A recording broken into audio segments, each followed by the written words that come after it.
board members are here, and it is time. I think we'll make a start. Thank you. Good afternoon, everybody. I'm Brian Milnes. I'm the chair of GCP, and my colleagues here are Councillor Cameron Holloway, Councillor Lorna Dupre, and Sir John Aston, representing the university. And welcome to you all. I'll ask Dem Services if we've got any apologies for the meeting. Thank you, Chair. There are no apologies to report. Thank you. On declarations of interest, I'll ask now, but if anybody comes across any interest that they feel that should be declared during the meeting, they're welcome to do so at the item in question. Does anybody have any declarations of interest? So, John, do you want to use your mic? Thank you. How to do this? Brilliant, thank you. So, yeah, I've got one with respect to the Common Agreement in Sidgwick Avenue. I'm obviously a member of the university, so we have buildings on one side, and I'm also affiliated with Newnham College, which is on the other side. So, thank you. Okay. Oh, sorry, Councillor Dupre. Perhaps I should declare that I am an alumna of Selwyn on the other side of the road. I don't think it's pertinent, but I don't think it is either. But it's interesting, and you're welcome to mention it. Thank you. Next item is meetings of the previous minutes. I hope everybody's had a chance to read them. Does anybody have any comments about the accuracy or otherwise of the minutes? I'm just looking at Councillor Dupre. Just to shake your head if the answer's no. Okay, that's fine. So I'm happy if everybody else is to sign those as an accurate record of the meeting. I'll take it all in one go. Thank you. I'll just sign that off. Thank you. So that's the minutes done. We've got item 4, which is questions from members of the public. We do have some accepted questions today, and it's my intention to bring them in on the items in question, if everybody's happy with that. So that's what we will do on the Barton Greenway and Comberton Greenway Sidgwick Avenue items. We'll call speakers as necessary.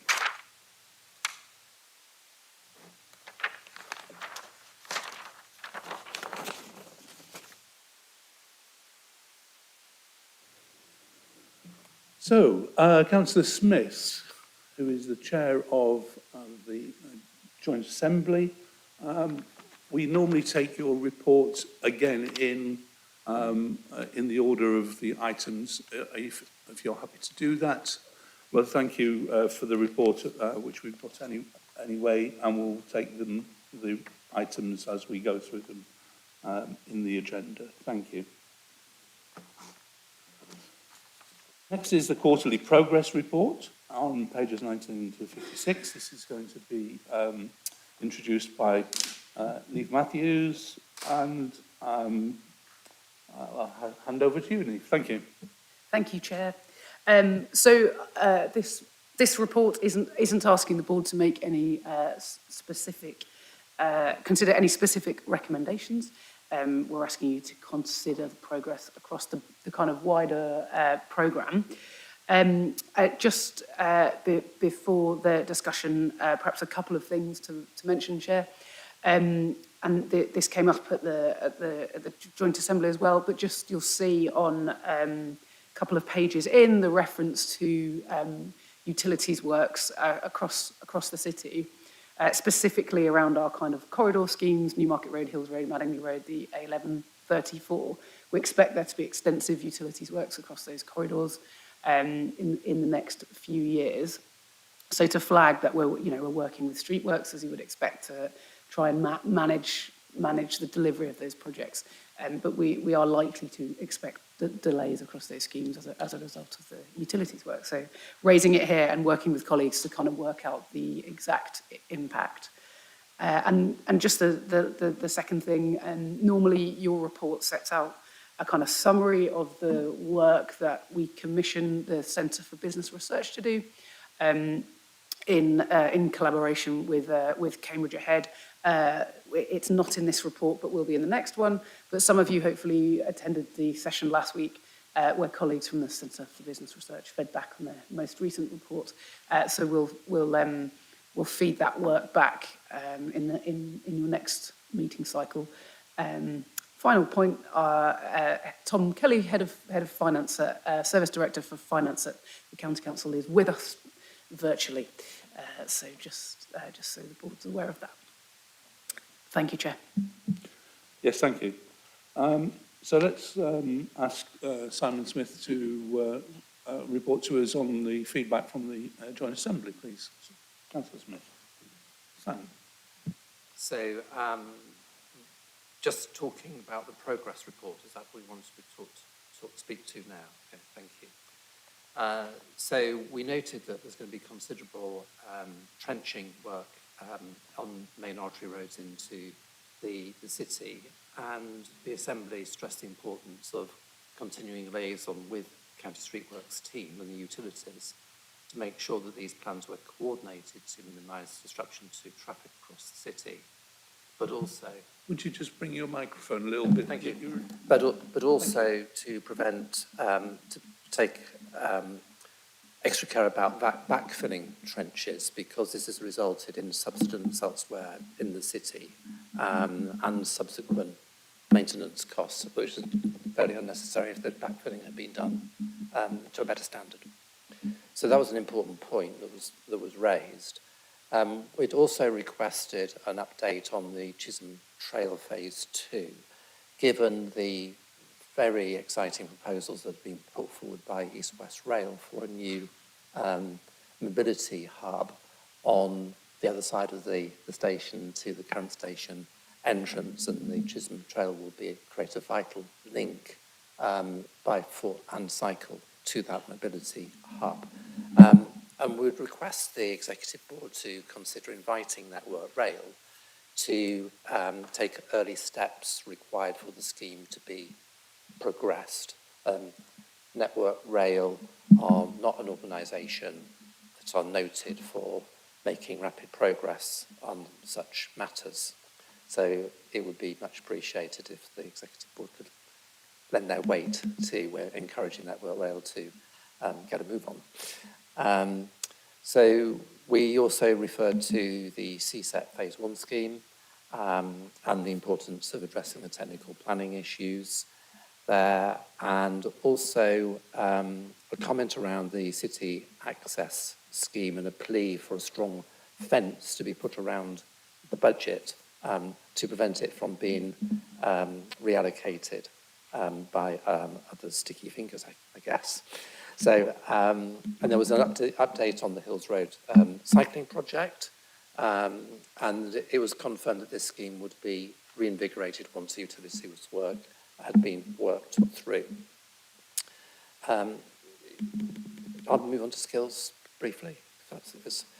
So I think that on that one, it was noted that the Greater Cambridge Development Corporation was requested to know whether the current and planned provision for skilled labour in construction is sufficient to deliver the planned growth. So there's seeing a disconnect between ambition to accelerate development and issues around skills and the capacities to develop those skills in the sub-region.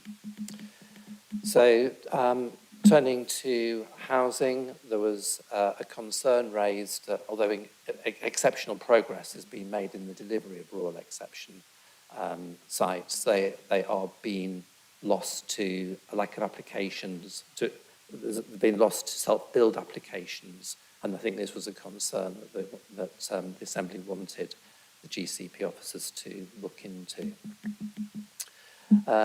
It was noted that, turning to economy and environment, you'll recall that the GCP innovated around progressing electricity grid reinforcement, which was ultimately taken up by UK Power Networks and was actually to credit of the GCP, although this was slightly out with our narrow remit. But there's then, again, emphasis was made to need for continuing investment in existing infrastructure. And there's an excellent report by Cambridgeshire Head which looks in depth at the grid and notes not just that we're going to need extra reinforcements, but the existing infrastructure is ageing in its own right and in need of renewal. We revisited the way in which the progress reports and status ratings of schemes is presented, and there was a request for more supportive narrative to explain the changes that had occurred. So it's just continuous improvement of the way in which we look at our continuous improvement, I suppose. So that, I think, is, oh yes, finally, quite important, crucial, was our continuing concern with the GCP's future cash flow deficit and how this might be dealt with. Clearly, we need to look at the way in which the cash resources are being used. So the GCP's capacities and competencies have been fully utilised as we progress towards introducing more capital into the programme. And this is an update on this will be reported to the autumn meeting cycle. Thank you, Chair.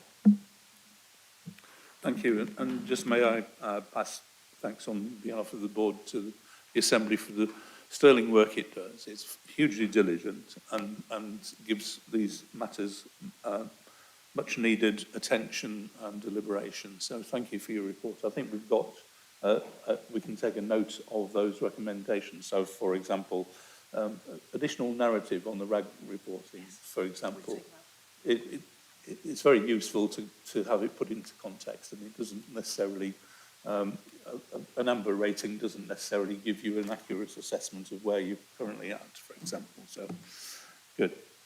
Thank you. I will make one observation about the number of utilities works that are going on, and that's right across the whole area of Greater Cambridge. It's very frustrating that days after new surfaces are laid, somebody comes along and puts a trench in there and breaks up the lovely new surface. It's also worth noting that the issuance of DTROs and the adherence of the utility companies to their requirements to let people know they're on their way. I've locally had an issue in the last month where people woke up to find their driveways had been blocked by a utility company with no notification or any indication that they would be let out of their driveway had it needed. They were letting people out, I've got to say, but it was a bit of a shock to people. So we've got a way to go with our utility companies to behave in the manner which they are expected. So, fellow members of the board, have you got any comments on our progress report? Please, Cameron. Thank you very much. So just a couple of comments. One on city access that's raised by the Joint Assembly. So we at the City Council had a motion back in November which was about the city centre and about how we do a bit more placemaking within the city centre. And so we're starting now to bring together various different partners, County Council of course, but other relevant partner organisations in relation to how we manage the city centre. That's not just about transport, that's about all sorts of other aspects, so cleaning and businesses, antisocial behaviour, etc. But that does include potentially transport interventions as well, so we'll be looking in the sort of medium term at what kind of interventions might be appropriate, whilst bearing in mind the coming Greater Cambridge transport strategy, of course, but we hope that that can feed into the city access work potentially. On the utilities, I'd just like to ask for further information on that and any mitigations that we can put in place in order to ensure that it doesn't hold up the programme unduly. I mean, inevitably, it will have an impact on the programme, but what can we do to mitigate that as far as possible?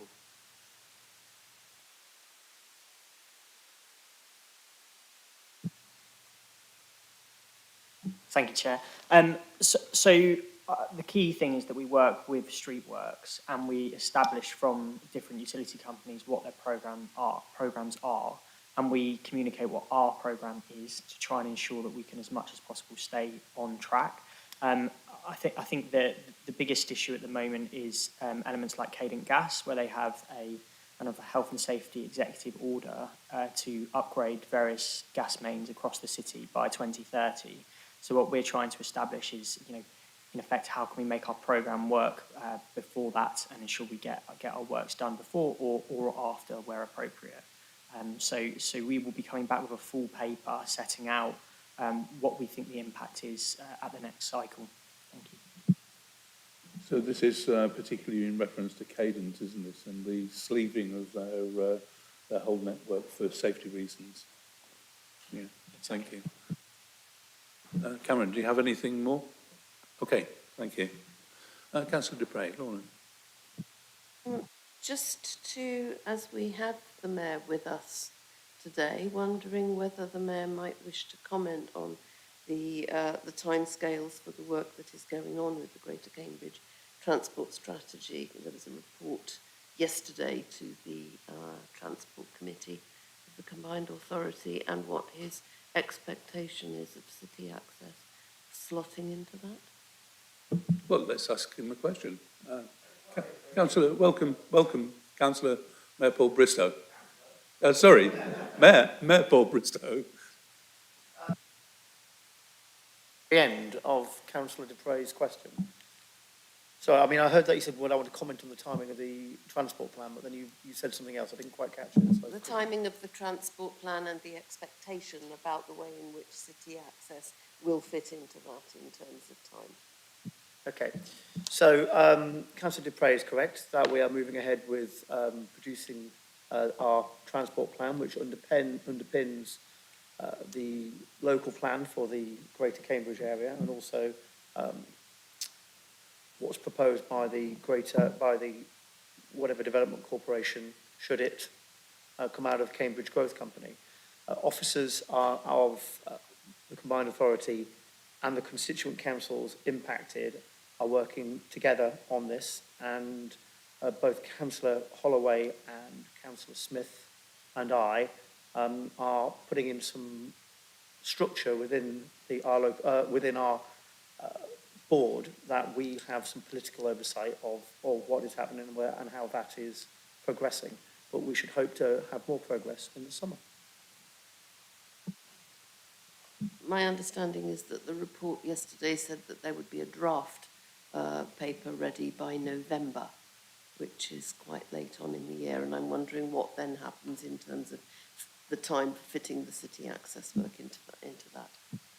Yes, so Councillor Dupre rightly raises a question of timing, because of course it's a critical component of the local plan that looks to be complete by December.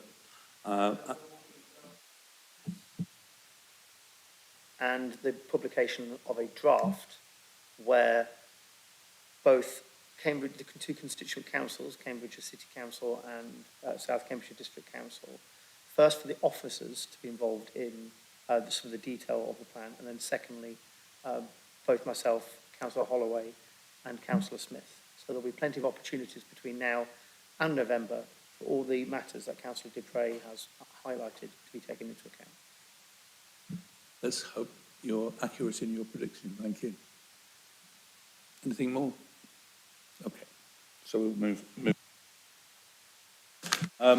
So coming to the conclusion of the quarterly progress report, we've had the Office of Representation, feedback from the Assembly, and some debate here.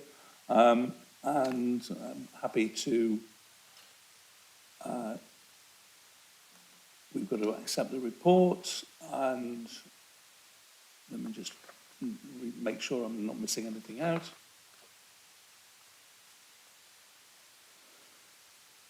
Yep.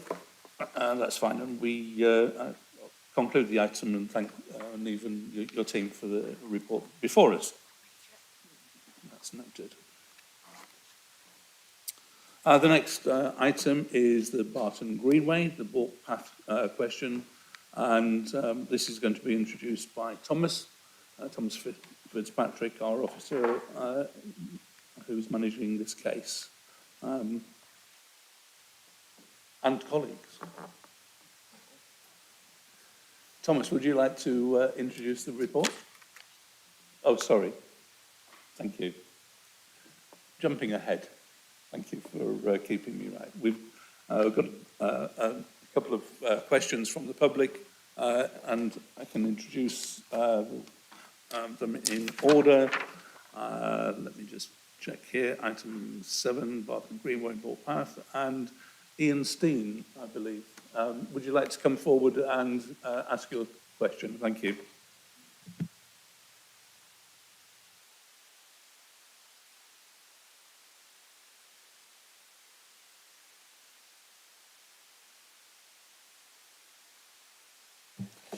Right.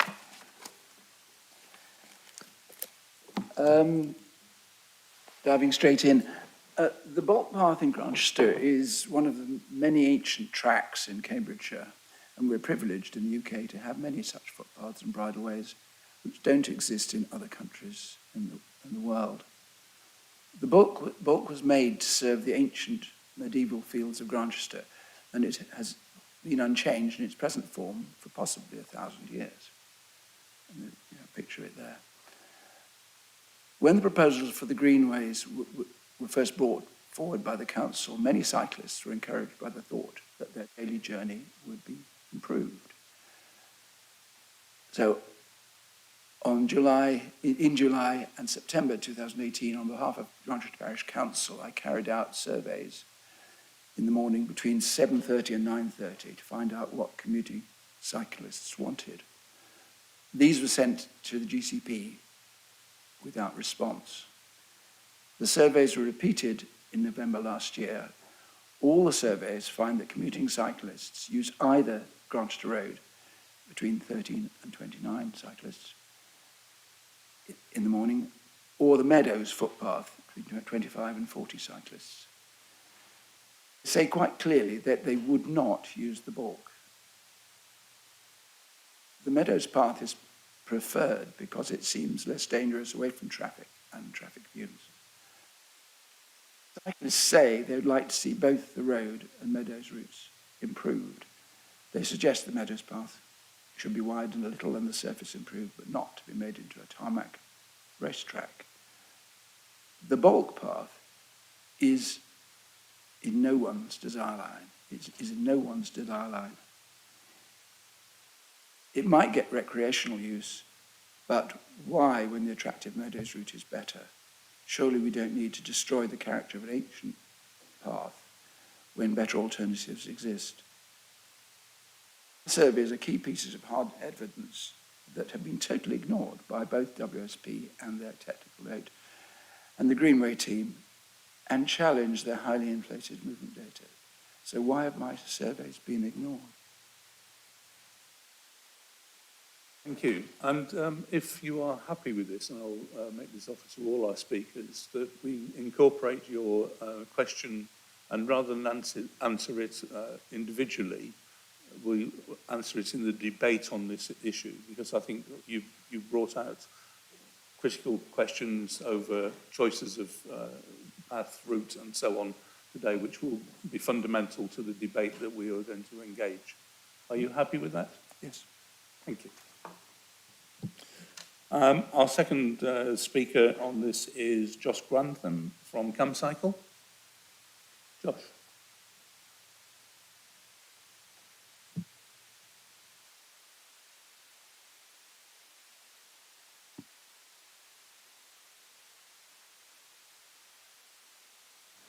Thank you, Chair. CamCycle strongly supports progressing the bulk path to delivery without delay. The updated papers show a stronger business case and a clearer explanation of the scheme's benefits. This is not a minor link. It's the first substantial section of Greenway delivered away from a highway, and it sets an important benchmark for the quality and ambition of the network. This is what the Greenways programme is meant to deliver: quiet, high-quality, biodiverse routes that appeal to a wide range of people. The planning work is complete, the design is refined, and the scheme is ready to build. Delaying now risks undermining confidence in the wider programme and creating uncertainty for every future off-road section of the Greenways network. Strategically, the bulk is central to a future network. It is not simply a route for residents of Barton, it's a route for the whole of Cambridge. It creates much-needed flexibility for the future of the Haslingfield Greenway and connections towards West Cambridge and Eddington. The question today is not simply how this path functions in 5 years, but how the network grows and connects in the next 20. So let me address some of the concerns that are often raised about this scheme.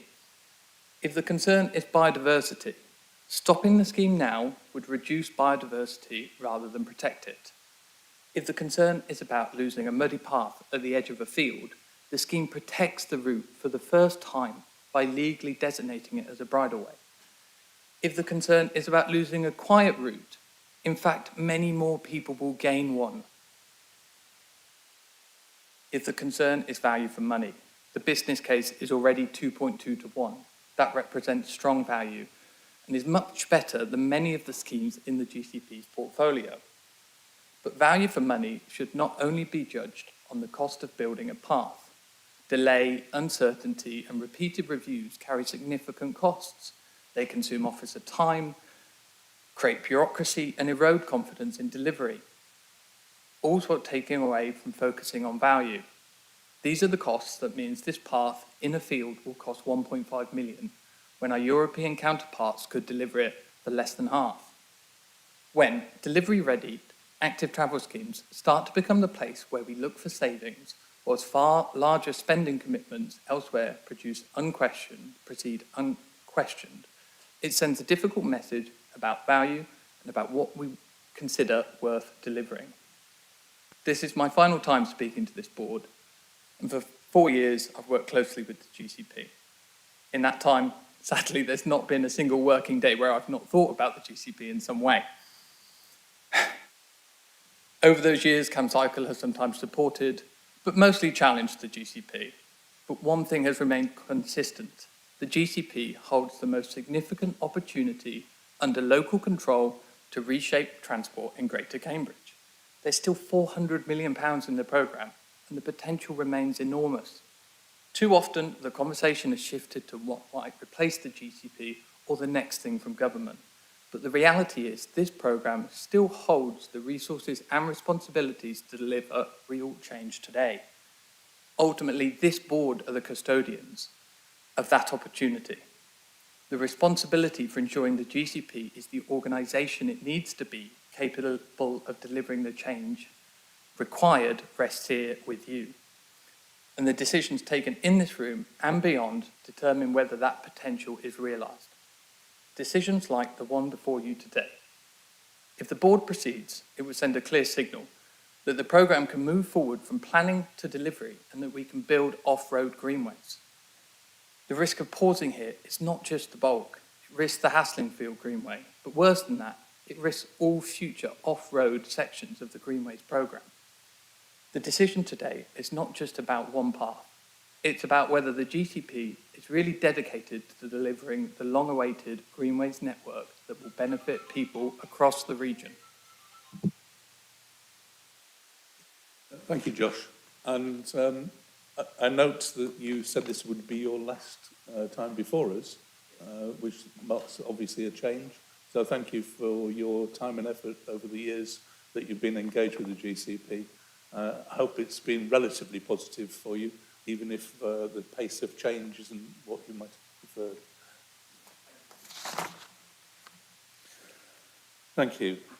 So, as I indicated, my intention really is to open the floor to...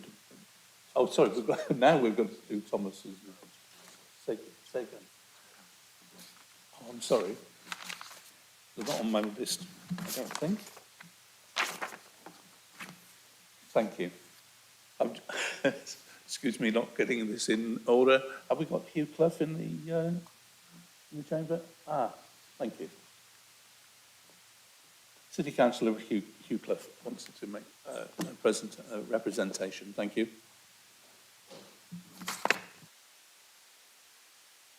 Thank you very much.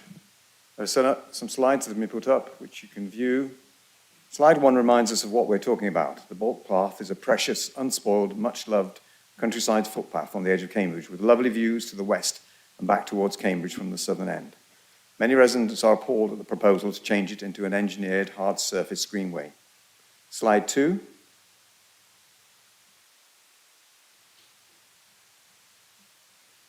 Slide 2 is taken from the report and shows the location and context. The Balk Path runs from the Curtin Road in a broad loop north and eastward to the Grantchester Road. It is not on any desire line for commuting cyclists. From Barton, cyclists will and do take the faster, straighter blue route into Cambridge. The green route from point 6 may attract cyclists heading towards Grantchester, towards Trumpington and then Addenbrooks, but not Cambridge-bound cyclists, as that would involve a longer, more complex route compared with either the Grantchester Road or across the meadows. Similarly, cyclists from Grantchester will only choose the Grantchester Road or across the meadows. We have just heard the hard survey evidence from Ian Steen. The Balk is not an option for any of the cyclists from Grantchester. From point 6 to point 1, Barton Road, Grantchester Road junction, is 1.9 meters, not 1.9 miles on the straight blue route, and 4 miles via the Bridleway and the Balk green route. The report presented today at 2.8 suggests that some of the users would reroute onto this longer route, and that less confident users will also do that. But there is simply no evidence to that. GCP have not undertaken any surveys to support this assertion. Slide 3, please. After listening to the discussion about this at the GCP exec last July, the Mayor, Paul Bristow, made this simple request for GCP to go back, consult with the people who answered the original consultation, and then undertake a meaningful review. We came away from that meeting with the clear understanding that this was what the GCP had agreed to. This has simply not happened. We have heard nothing from the GCP until this report emerged just a week ahead of the GCP Assembly. The GCP has simply failed to engage as requested and agreed. This project should be halted until that fairly requested and reasonable consultation has occurred.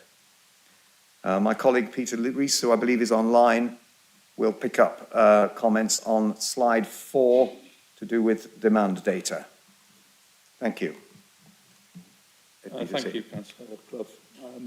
Have we got Peter Rees online? Hello, thank you very much. Can you hear me? We can, thank you. Go ahead. Thank you. So, GCP members of the public, it's great to be with you to talk about this really important issue. I'm following up exactly where Councillor Clough has just left off and his remarks about the meaningful review which was requested but does not seem to have been delivered. So what you're looking at here, slide 4 now, table 2, argues that cycling numbers are going to increase 15 times and pedestrian 17 times. We do not think that this is believable for this route. It just doesn't make sense. So at 2.9, the report draws this comparison with the Chisholm Trail in the heart of Cambridge, saying there's likely to be a significant latent demand to be realised through the proposed improvements. For latent demand, these case studies are brought in to try and suggest that. So St Peter's Greenway, connecting the Berryfields, Buckingham Park at the edge of Aylesbury, dense urban structure of Berryfields in Aylesbury. But then we jump to Transpennine Trail, Wallington. So these case studies just don't seem at all relevant in comparison to this very isolated Balk path. So we're just not really convinced by that. The propensity to cycle tool as well, I'd like to pick up on. Looking at this propensity to cycle that's at the base of page 10 in the technical note, it shows that the model initially predicts no trips at all.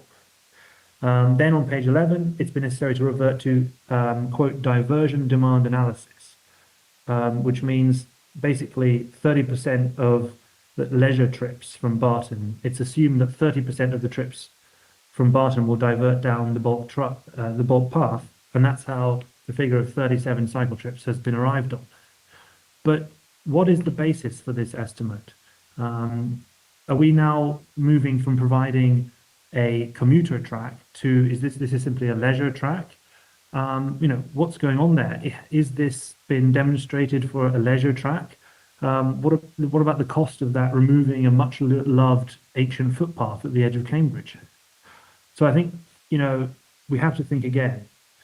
We have to do the necessary surveys, and we can't just spend millions of pounds based on the suggestion that there may well be leisure travel that we don't know about. So we just don't have the evidence for it. So please do conduct the meaningful review. Thank you so much.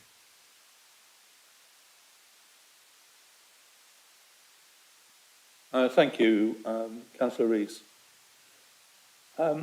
I've suggested we want to have a debate on this, but before we do that, I think if we hand over to Thomas to present the case as before us.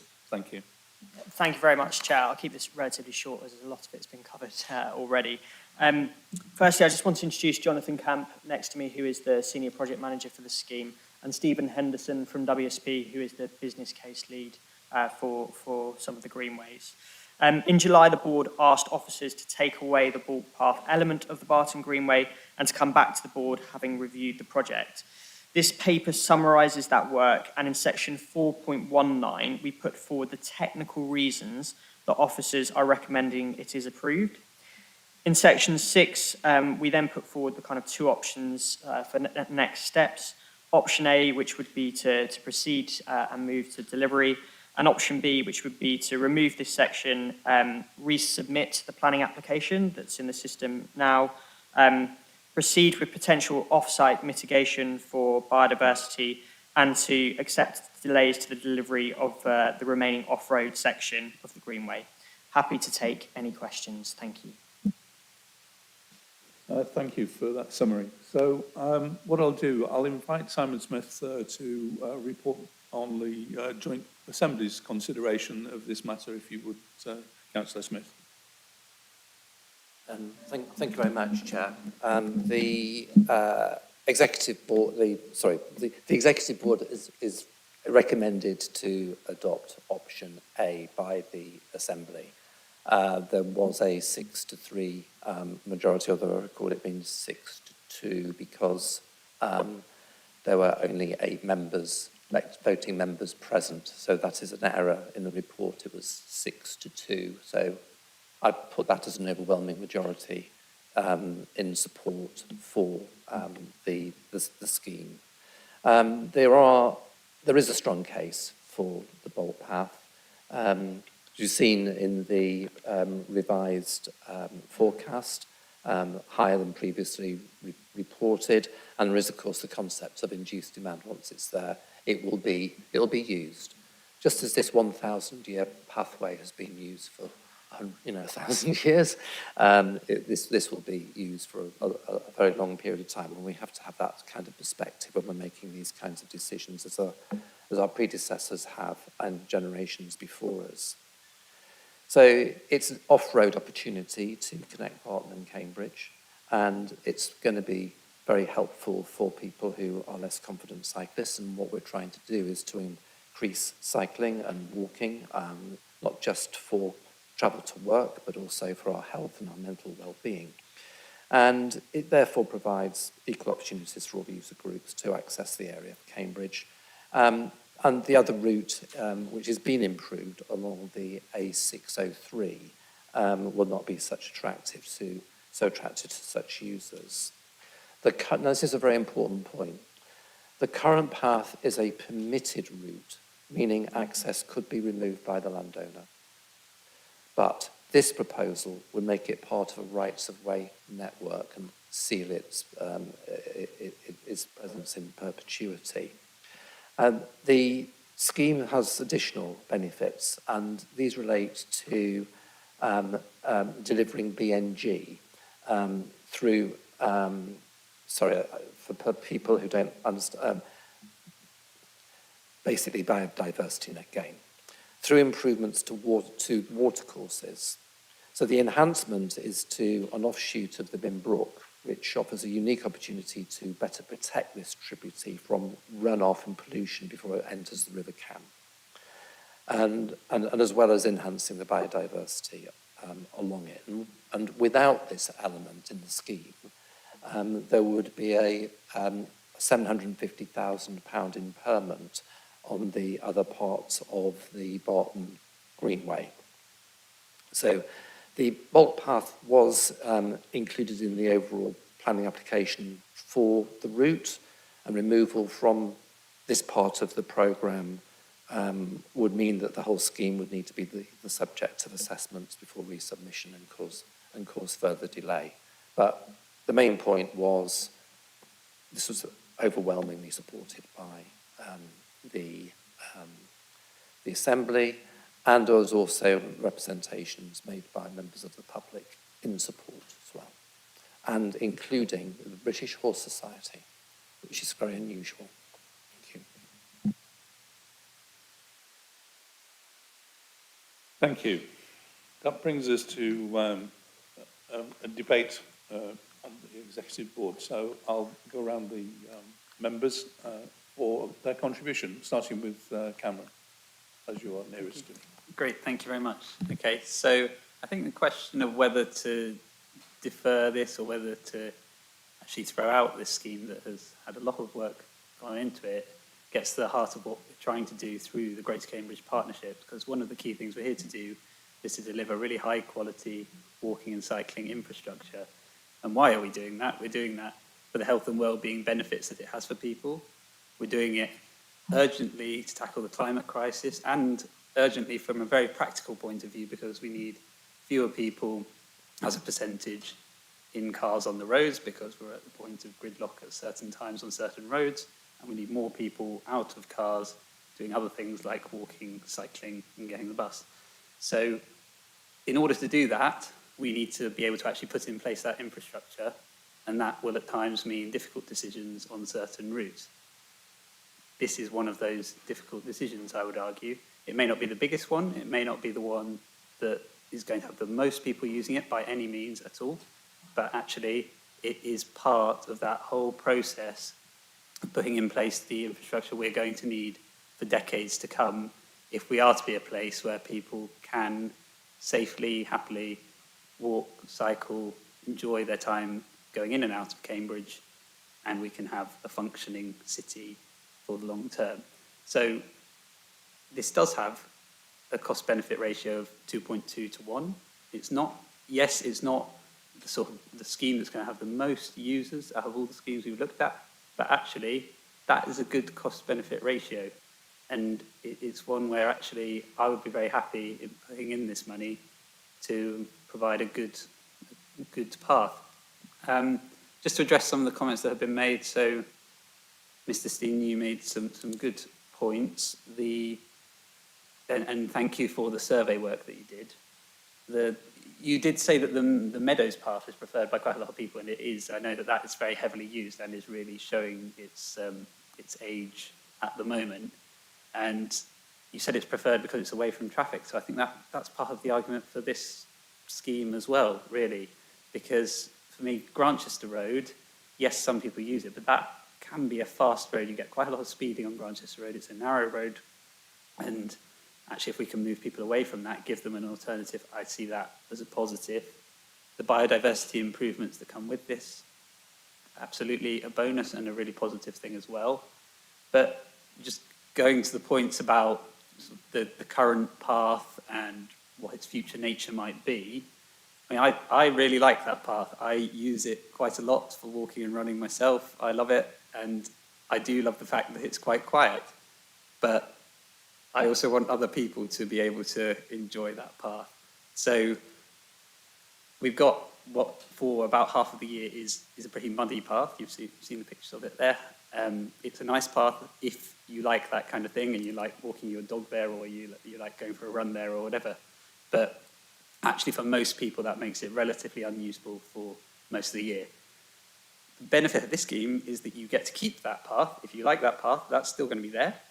And actually, as has been mentioned, it would be protected for the long term. There's also going to be a new path. So if you want to use the new path for cycling, or indeed for walking, wheeling, whatever you want to do on it, that's going to be there and a much more solid surface to be used year round. So I think this is an excellent scheme. It's not the one that is going to have the very highest number of users out of all the schemes we do, but it's one that represents a really important step and a really important principle in terms of our ability to drive forward cycling and walking infrastructure. Thank you. Councillor Dupre, I'll come to you. Thank you. Before I speak, I've got two questions I would like to ask, if that's possible. Please, go ahead. My first question is that we have two options in front of us, option A, to proceed, option B, not to proceed. The third option that has been thrown up during the public contribution to this is of deferral for future review.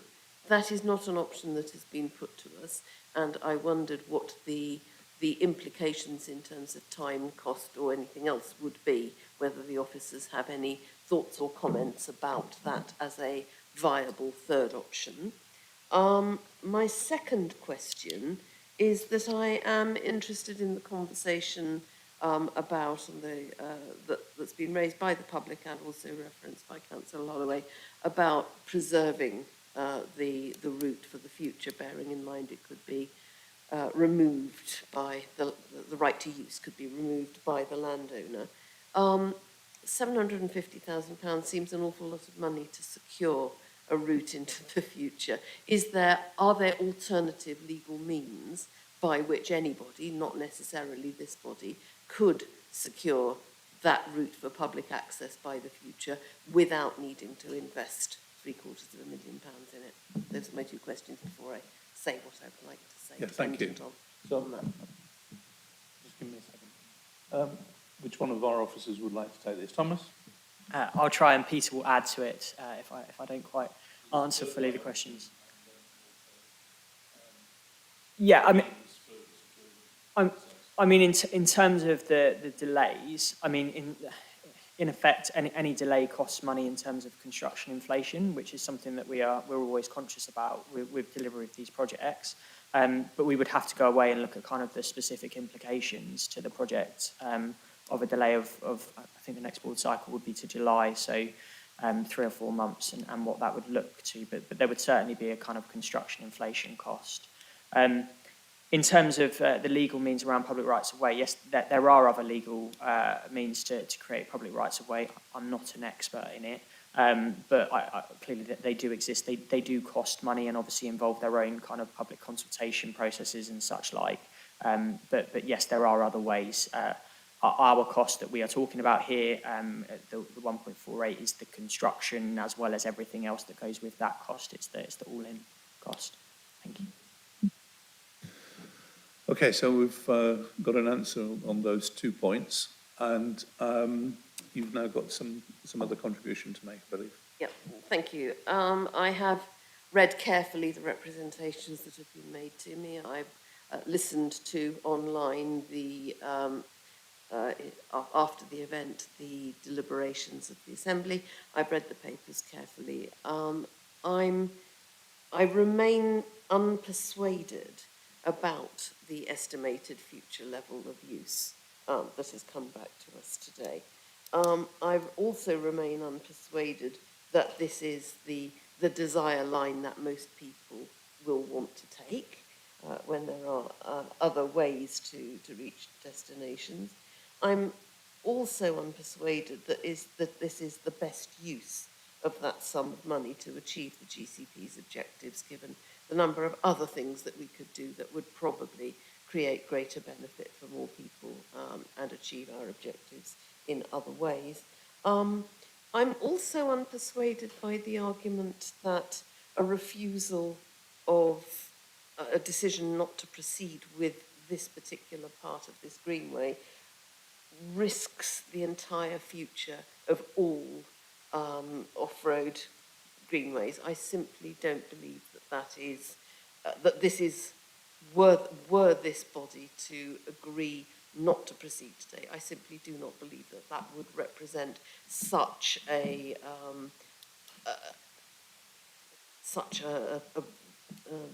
decision as to what? Sorry. No.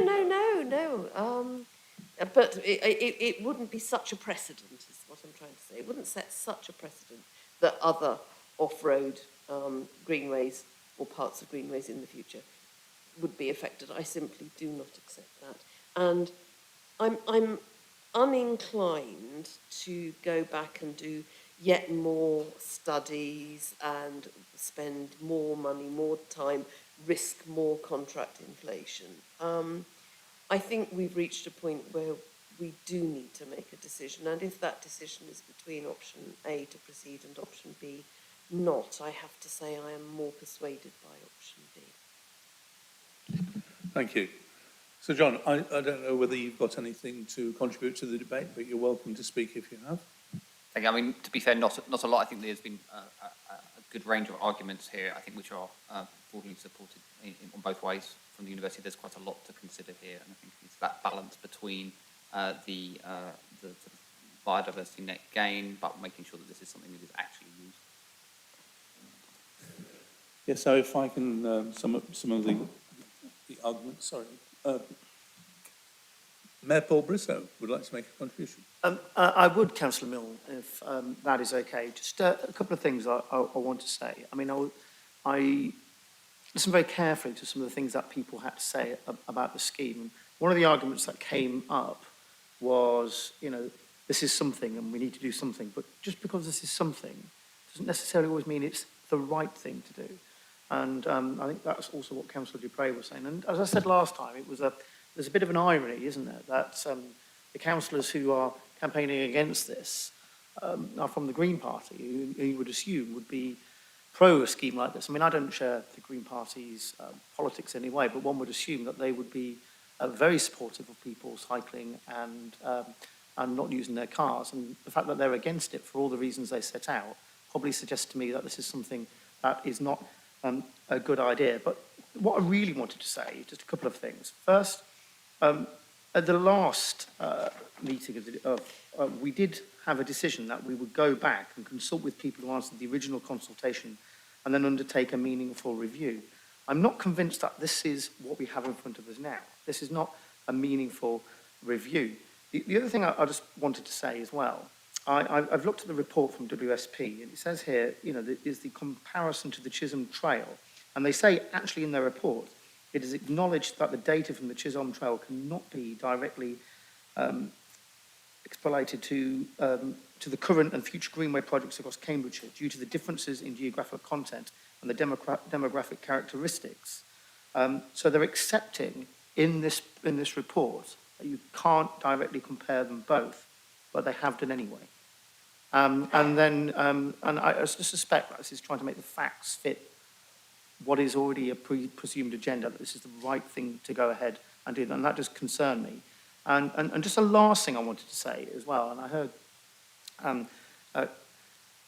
Councillor Smith's point earlier from the Assembly, where he turned around and he made the point that less confident cyclists, this would produce a route for less confident cyclists. I'm not sure it's entirely is it the GCP's job or a good use of taxpayers' money to create paths for nervous cyclists when alternatives exist. So, like Councillor Dupre, I'm not convinced that this is the right scheme or the best use of public money. And I just wanted to put that on the record. If there was a third option, I mean, there were only two in the report, but if there was a third option, I would suggest that we go away and do what we said we were going to do last time. Okay, thank you for that. So if I can try and summarise and respond to some of these issues. One, Josh made a very strong case for making active travel an attractive option, and that off-road is very much part of that. So clearly, and particularly for non-confident riders, or for example, parents and their children using these routes, is a very important part of getting people to take more active travel routes to work and for leisure. So that is a principle that we're working to, and we haven't abandoned that by considering not going ahead with this option. Attractive infrastructure is clearly a really important driver, and we have got to get our private motoring down. I think we've got a target of 15% reduction in car usage, and those parameters still, I'll give you a site for that. So the critical issue for me is substitution. And we are talking about putting a route in the Balk Path that is already covered by the Haslingfield proposal for their Greenway, which goes up Grantchester Road, as that you've referred to, which is, I would suggest, far from ideal.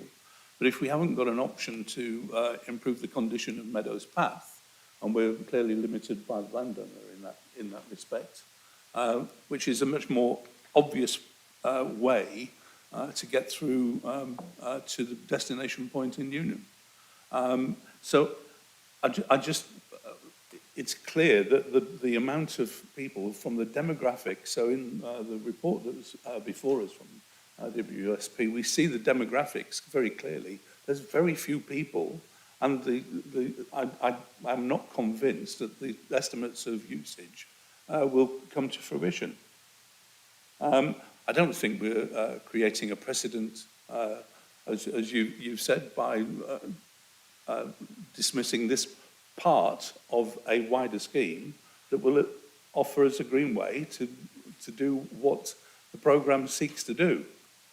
And despite the sunk costs, a considerable amount of saving, and there's plenty of places. I was going to draw your attention to some of them. The bridge that goes over the M11 on the 603. So we've got that section of work being rolled out right now. Lovely, nice path. It's not separate from the carriageway into Cambridge from there. But the bridge over the M11 has no passing capacity for cyclists. It's barely wide enough for one cyclist. If you were going to spend some of this money released by not doing this, that's one place that would be very obvious to put a scheme in place. So, as you gathered, I'm happy to recommend that we go for option B and drop the Balk Path. Now, we have got a procedural issue here because Councillor Holloway has clearly spoken in an opposite direction to that I've just expressed, and Councillor Dupre, but we have to take decisions by consensus. So we've got two options there.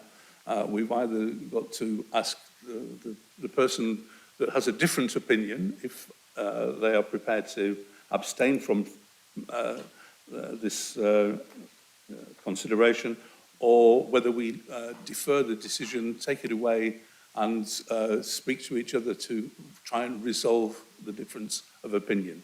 So I shall ask Cameron Holloway what his preference is. Thank you. I still support the recommendations. So there are two recommendations there.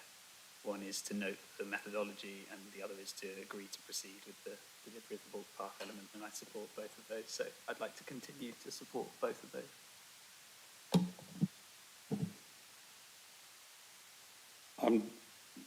I want to proceed with the Balk Path. Yes. So that's my position remains the same, and then your position, I guess, remains the same as well.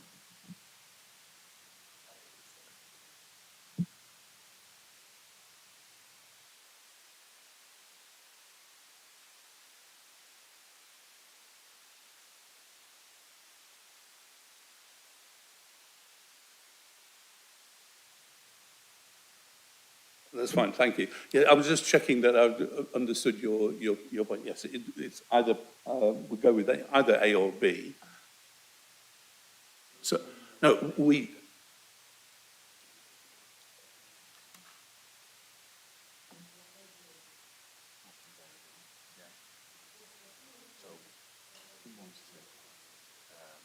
oh, I'm sorry, yes, excuse the confusion to everybody. So, if you wish to continue with your support for the ball pass, and don't wish to abstain from voting that way, then we will have to take it away and come to some sort of decision between us, in between now and the next board meeting. So we'll come back to the next board meeting. So rather disappointingly that we haven't moved forward, but nonetheless we've had a clear debate about this, and we'll discuss it and come back to the next board meeting. Thank you.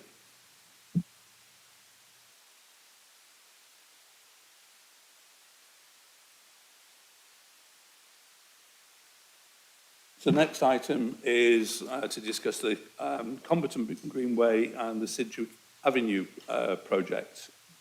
This is, again, a report being introduced by Thomas Fitzpatrick. But before we move on to his report, we'll do public questions. And Josh, I think you're up again. Thank you. Oh, sorry. Yes, I did get warned that... There it was. Thank you. Hello. Yeah, I'm going to take this one on behalf of Campcycle. Anna Williams. Thank you. Welcome. Please go ahead with your question. Thank you, Chair. Campcycle strongly supports option A for Sidgwick Avenue. The proposals are robust, evidence-based, and address a clear and urgent accessibility failure on this street. For many people today, including disabled people and less confident cyclists, Sidgwick Avenue is effectively unusable. This scheme will transform daily journeys for thousands of people and represents one of the best value for money proposals in the programme. We welcome the intention to use an experimental traffic regulation order. This creates a genuine opportunity to think differently about how schemes are brought forward and engagement undertaken. Traditional consultation processes tend to overrepresent those who object, rather than reflecting the lived experience of people who use a street every day, or those who are currently excluded from it. We would like to see a robust and structured approach to engagement that actively seeks a representative picture of all street users, including those currently excluded. This will allow members to understand how the scheme is performing in practice and to make a properly informed decision on whether it should continue beyond the ETRO period. So our question today is, if this scheme is progressed, will the GCP consider how improved connectivity between the West Cambridge site and Sidgwick Avenue could be brought forward, helping to ease pressures on routes such as Grange Road and Borrells Walk and enabling more people to access Sidgwick Avenue in the future? Thank you. Thank you. So I think that's the only public question we have on that. So, oh, I'm sorry. Martin, sorry. Oh, Martin Lucas Smith. Thank you. Yes, thank you. If you just use the microphone on the device in front of you. Go. How are the committee members sitting? I can't. Oh, cool. Hello, committee. I support this proposal. It fixes two problems at once with very little cost to the taxpayer, which is very welcome at the moment. The first is that pavements are barely passable due to the growth of the wonderful trees along that avenue. The small space that is left is totally inaccessible to many users of wheelchairs, mobility scooters and buggies. And it feels to me that there's no other solution to this clear discrimination problem, and that solution is to extend the pavement around the trees. As someone who every day is using buses and walking as my main form of transport, I can tell you I believe this is probably the worst pavement in the city. I go along to up that end fairly regularly, and it's for this kind of reason that I joined the Pedestrians Association many years ago. It's a really terrible setup at the moment, and you can see from this picture, this is typical. There is no other solution here, and if you continue this, you're essentially maintaining a sort of discrimination. The second reason I think for supporting this is of course West Cambridge expanding very heavily. And Burrells Walk, as we know, is very heavily congested in terms of numbers of people using it. So an alternative route that way is needed. Having lived nearby, I know that car use is actually very low in the area. In fact, the Mayor recently published a half-minute video asking for feedback taken during the daytime, and there was not a single car passing. You can even hear the birds in your video, which is rather nice. But when vehicles do pass in that 30-second video, cycling is squeezed unsafely. And with the wider pavements that are needed, this is important to fix. So I've looked at the traffic data. Sidgwick Avenue has more people walking than using cars. Cycling is exactly the same, there's more people doing that. And drivers, of course, will still be able to access all locations as now. Grange Road has got more walking and cycling than driving, and West Road, which I'm very familiar with, has got very little traffic, even on a Saturday afternoon. Again, you can hear the birds there. It seems to me this is a very cost-efficient way to expand the West Cambridge capacity at a very low cost to the taxpayer compared to things like busways at a time when our taxes are high. And with the Mayor's policy to triple growth in the area, it seems to me there's no alternative to schemes like this because road space in congested urban areas is finite.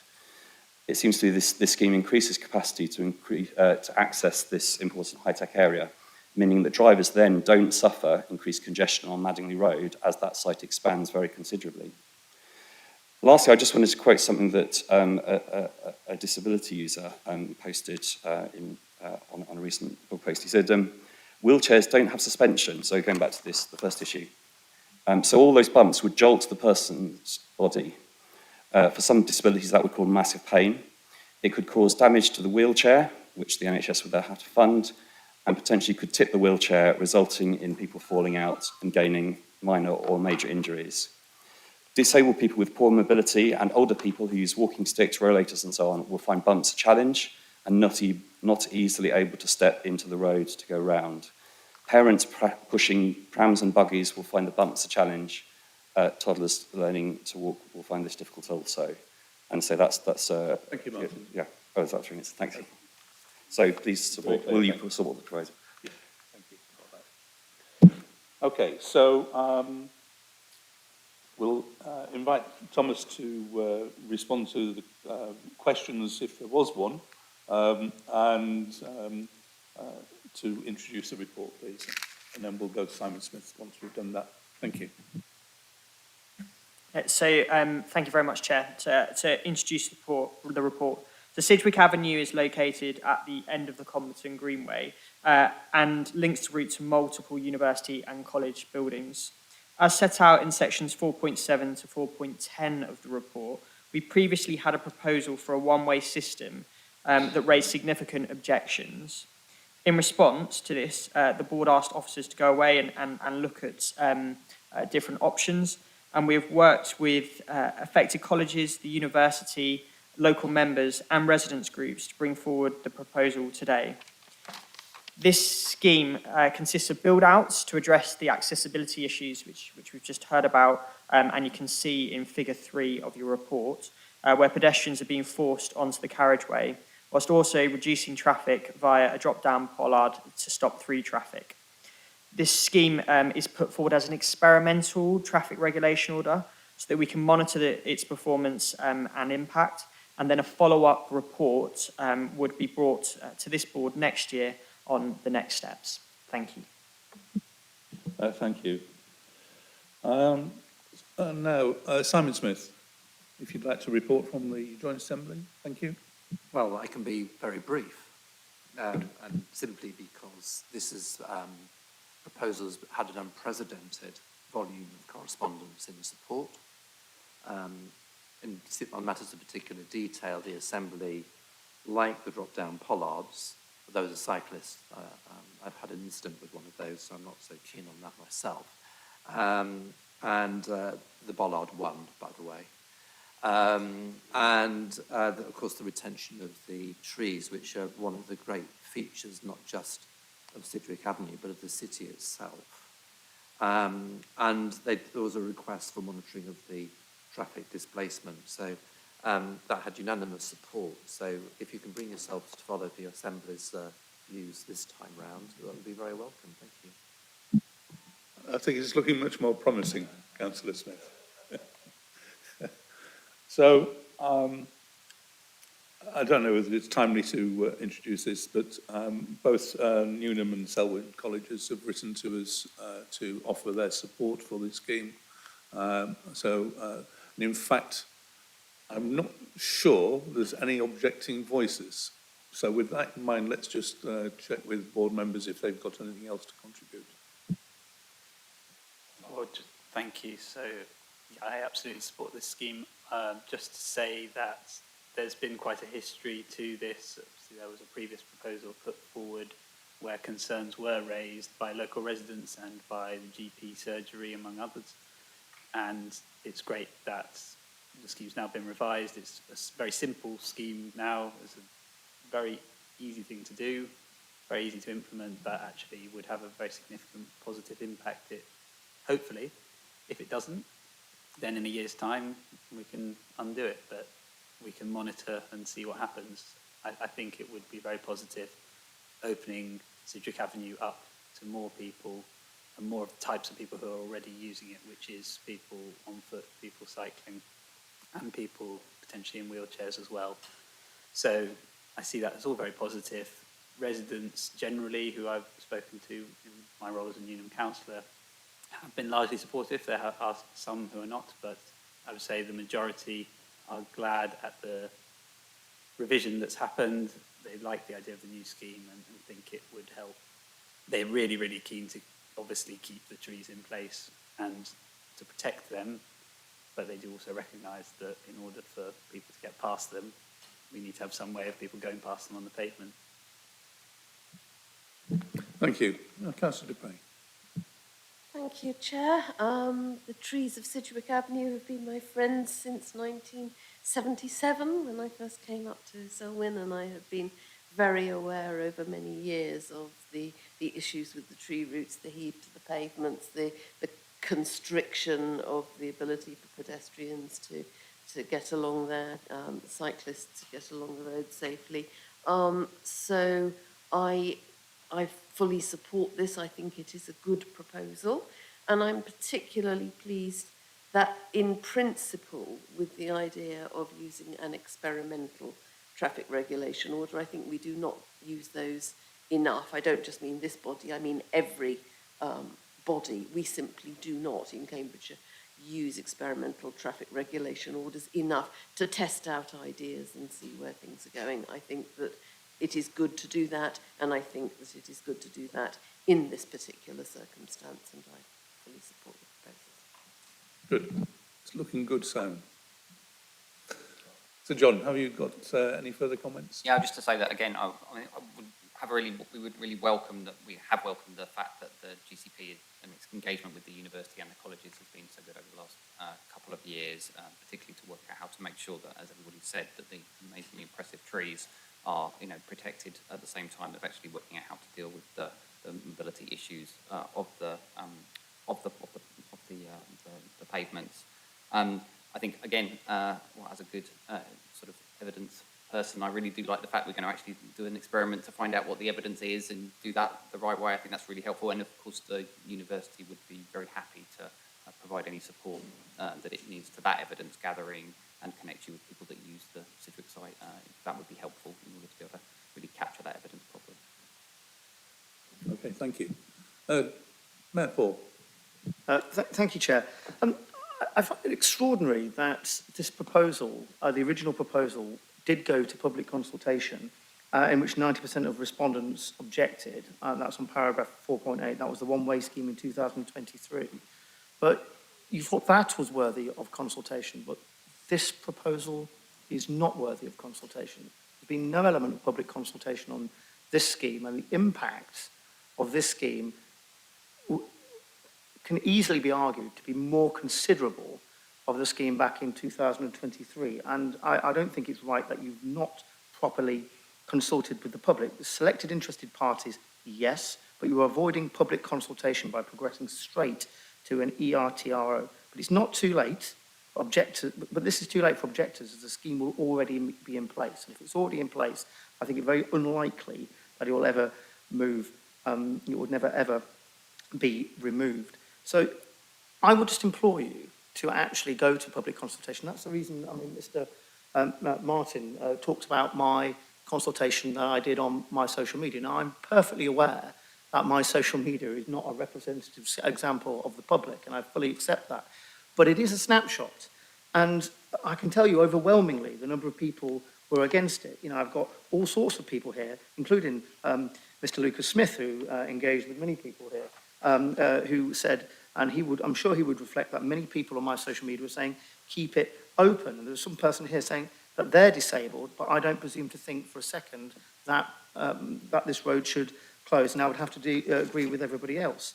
Somebody else has said that all roads, all closing roads does is add congestion elsewhere. I've got lots of people saying keep it open. I'm not going to waste your time by going through my entire consultation. But I'm just telling you, overwhelmingly, Chair, people wanted either a say or to keep it open. Do not do this without having a consultation. It would be quite wrong, and I suspect you know it would be wrong. So we've noted that, thank you. And the whole point, Cameron. The road would still be open, and in fact it would, if anything, be more open to people who use it in the ways that most people use it at the moment. It would also actually still be open to cars. They can still drive into the road and still access anything that's on that road. They would just can't go all the way along it. So it would very much be open, and I would argue in many ways more open than it was. I mean, I also, as a local councillor for Newnham Ward, have spoken to quite a few of the affected residents. Whilst there's a range of views, most living in that area are positive about this proposal. Thank you. I'm sorry, Paul. You weren't invited to respond, but we've noted your comments and the response here. And I think generally it's time to come to a move to recommend that we accept this report and go ahead with the scheme.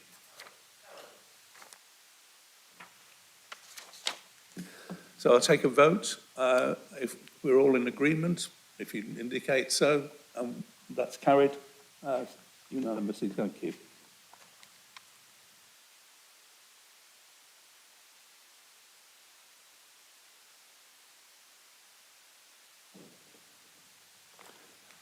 I'll not go through the recommendations that we've just approved, but they are listed in the papers through A, B, C and D. Thank you. So moving on to item 9, Great Cambridge Greenways Competent Full Business Case, which I believe is going to be introduced by Thomas Fitzpatrick again. So over to you. Thank you. Thank you, Chair. So this is the final decision for this project and looks for agreement to the full business case. We have already delivered improvements as part of the scheme in Comberton Village and Coton Village, and we're in construction right now on Adams Road, which will be England's first cycle street when it's completed in a few months' time. This decision will allow us to complete the remaining sections, especially the off-road links from Comberton through to Coton. The benefit cost ratio of this scheme is 3.9 to 1, representing high value for money, and section 4.8 sets out the significant benefits of this scheme. Happy to take any questions. Thank you. Thank you, Thomas. Go in order, and Simon Smith to report back on the Joint Assemblies view. Thank you. Again, Chair, I can be very brief on this one. The Assembly thought the golden gravel was golden. I love that. And they highlighted a problem with where solar studs are used. That has to be accompanied by long-term maintenance because vegetation grows over them, they get covered in mud, and you can't see them. And that was a point that was made on this. Otherwise, there was full support for this. I think self-cleaning studs are much better these days. So let's hope that's not an issue. So I'll open it up to the executive board for discussion. Cameron. I support this proposal. I think we should go ahead. Councillor Dupre. Yeah, I'm supportive of this as well. To descend to one of the very small elements of this and respond on the solar studs. We had some solar studs installed along a road in my county division, which is not in Greater Cambridge, but are still solar studs, and the upkeep of them has been lamentable. I believe that would this be in an area where there is generally no weed spraying? Because in that case, that would mean, they may be self-cleaning, but they do get obscured by weeds, and if you don't have a weed spraying programme around those, then you need to resort to manual weed removal. And I think solar studs are a useful addition to schemes, provided they are actually recognised as an installation that needs regular and effective maintenance. Yes, I think this is a regular topic for us to consider. I think perhaps, Peter, you might comment on those conversations about long-term maintenance for our projects. Yep, so we have got agreement with the County Council as to the greenways being maintained. I don't know the details of weed spraying or not in this particular location, but if weed spraying is allowed, it will be provided. If it's not, then it will be done by alternative means, but that's certainly covered by the agreement with the county. Thank you. Did I glean a general acceptance and recommendations to proceed with this? That was the first thing I said, Chair. Thank you, just checking. John? No, just to say that supportive as well. I think it gives good opportunities for linking into Cambridge West.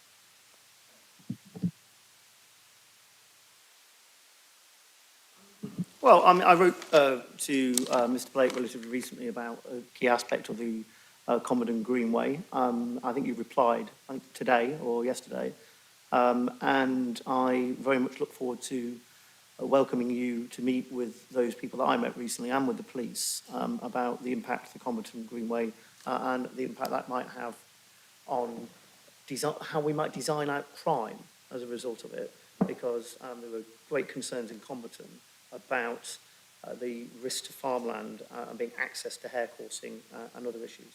That comes not just from the residents, it comes from the police and comes from rural crime. Rather off the topic, really, for today's discussion, I but would suggest. I know it's off the topic, but I'm just giving the opportunity We'd need to make keep this the point, meeting Councillor to Mills. its topic. I'm making that point, but I'm looking forward to discussing it with you in due course. Thank you. Yes, we've noted and seen the correspondence on that. And it's not that we don't have any care for the illegal activities that can happen in our rural countryside. It's clearly a big problem. And I was pleased to see, for example, last October, the police were making strenuous efforts to constrain hare coursing with a large number of arrests and activities in that regard. Yeah, Cambridge. Thank you. So, I think we've got our ducks in a row here, that we can agree to proceed with this, and I can just confirm that that's the case by voting for that. Thank you. And so the recommendations, again, are listed on page 5 of my notes, A, B, C, D, and we'll take that as passed. Thank you. Item 11 is our smart programme item. And I think Dan, our officer, is in the building ready to present. So, sorry, 10. Oh, I missed. I'm sorry. Sorry, Dan, a bit premature. I've tried to skip item 10, which was really rather important. So let's go through the Waterbeach Railway Station facilities proposal. And again, this is being introduced by Thomas Fitzpatrick. Thank you, Thomas.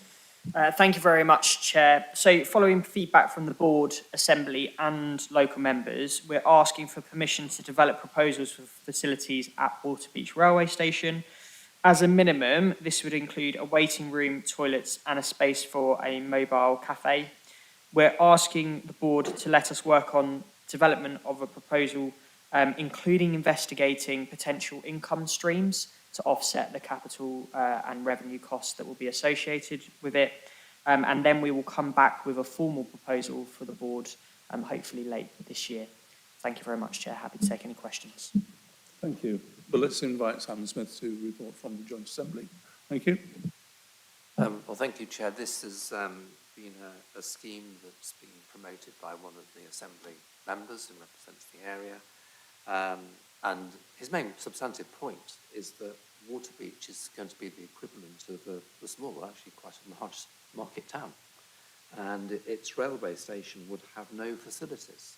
So no waiting room, no toilets, no food or drink vendor. So the Assembly has requested proposals which have now been brought forward to introduce those facilities which are welcomed and unanimously by the Assembly. I think the only sort of point of detail that was picked up was this point about future pressure on the County Council, soon to be Unitary Authority, and in my role, I don't like unexpected revenue pressures, and therefore the request was that when the officers are looking at the business case, to identify ways in which revenues are generated from the facilities to cover the long-term estate management costs.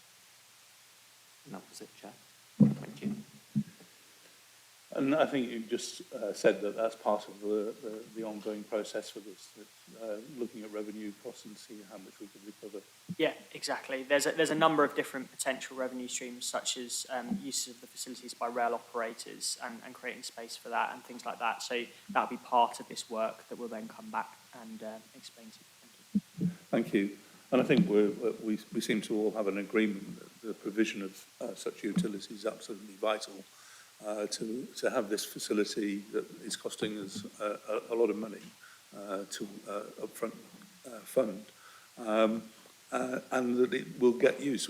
I was on the original planning committee at the district council who looked at this with a view to establishing early as possible use of the railway station as the principal method of getting in and out of Waterbeach Newtown.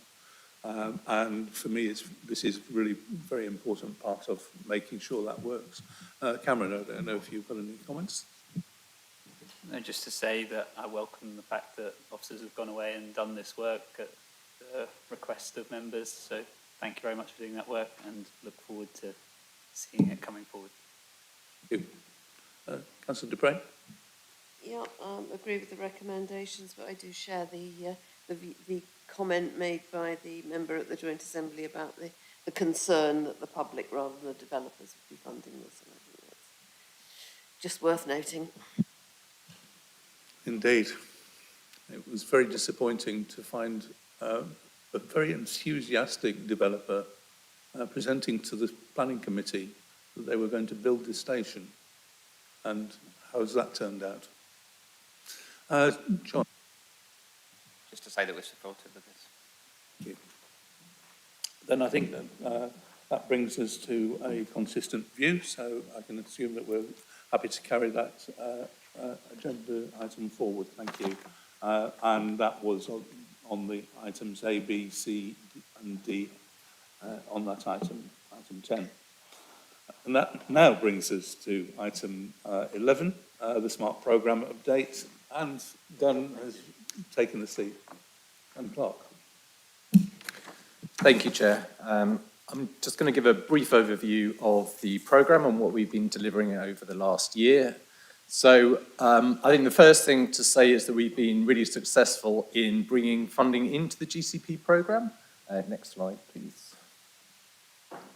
So we brought in 16.6 million. That's £1 for every £6.30 that you've allocated to the programme. We have been successful in getting some EU funding in. So that's the latest funding grant that we've brought into the programme. So that was £325,000. And we also have an application in for a further £4 million in grant for the autonomous vehicle work that we've been doing. And we should hear on the 1st of April about that. So next slide, please. So a big part of our work has been looking at automated vehicles. This is a really important part of the work to validate the technology as we'll be using it on the proposed busways, but also looking at how they could help and support the wider public transport system. So we've been running on 2 trial sites. We've been running from Madingley Park and Ride into Eddington and then onto West Cambridge. And we are now also running from Bayburn Park and Ride into the biomedical campus and then on to Trumpington Park and Ride. And we've got 2 vehicles serving those routes. Next slide, please. So the next step in this project is, if we're successful in the funding bid, we'll have another 2 years to run the trials, which will give us much more data than we've got at the moment. But I think one of the key things for us is actually how people access and use the vehicles.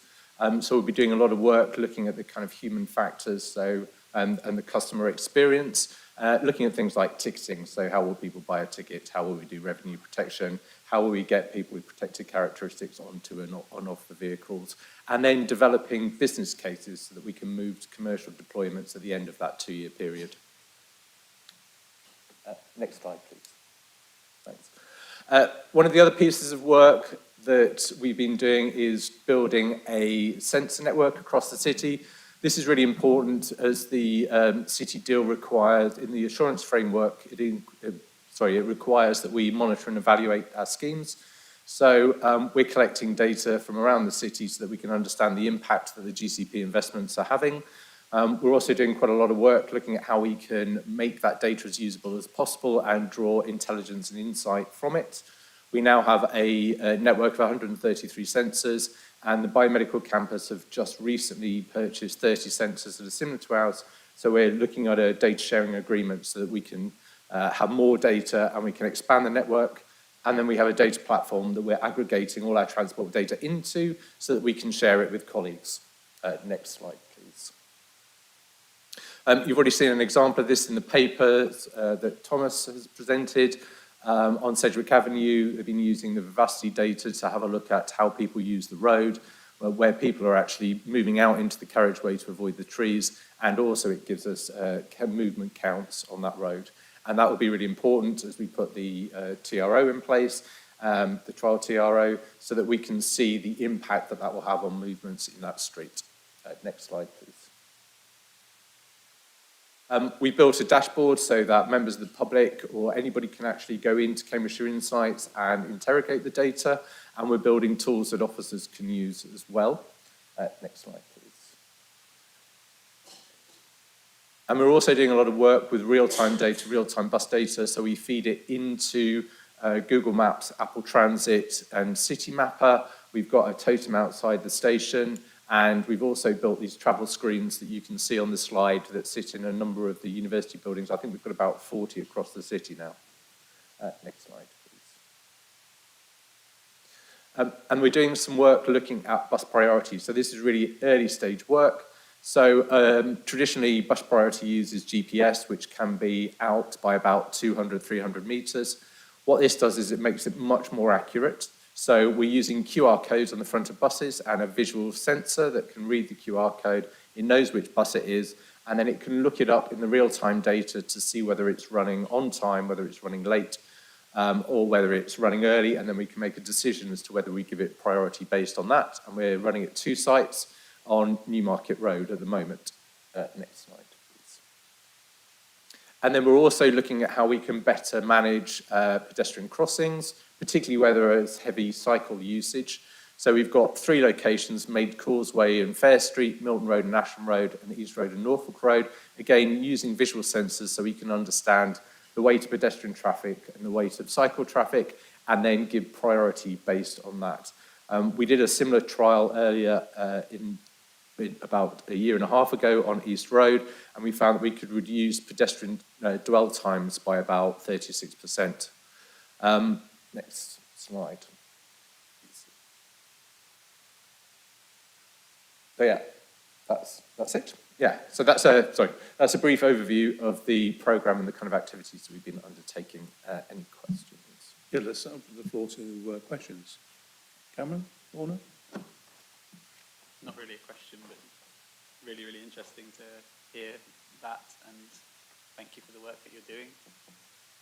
Glad to see it, and I look forward to seeing more of it, but I don't have a particular question at this time, but thanks for that presentation. Lorna? No, I don't have any questions or comments other than that I have done my trip on the automated the bus, and I have been incredibly impressed by it. I think it really is extraordinary. Yeah, keep going on. Okay, thank you. No, nothing other than to say also it's really great to see such good use of alternative systems and the trialling of things. It's really good to see the data being collected. So I hesitate to say when I first came to Cambridge 20 years ago, it seemed as though for the most intelligent city certainly in the country and possibly around the globe, that we had such an antiquated and poor transport system. We couldn't even share data from the sensors that we did have because it was possibly privileged information. It would have been really quite useful to do prioritisation that we're now doing active work on. So other than I would wish it had happened a lot earlier, I'm delighted to see that, for example, your reference to raising money externally into the scheme has been excellent. So I hope and keep our fingers crossed that the latest application also works so that we can extend our programme. And I know that you and your team are at the forefront of this work. And I look forward to discussions going forward about how and what technology we use to deploy on C2C, the Cambridge-Camborne route, and CSET, should that come forward. Because in the time that we've been developing the programme, the advances that have been seen in autonomous transit systems has been significant. And I would like us to continue being at the forefront of adoption of that technology. So best of luck going forward on that. That brings us to the end of that. I think we can note the report. Thank you. And I believe, you can keep you right, that brings us to the last item, which is the date of the next meeting, which is in July, 9th of July, coming up. And I look forward to seeing everybody then. And bring the meeting to a close. Thank you.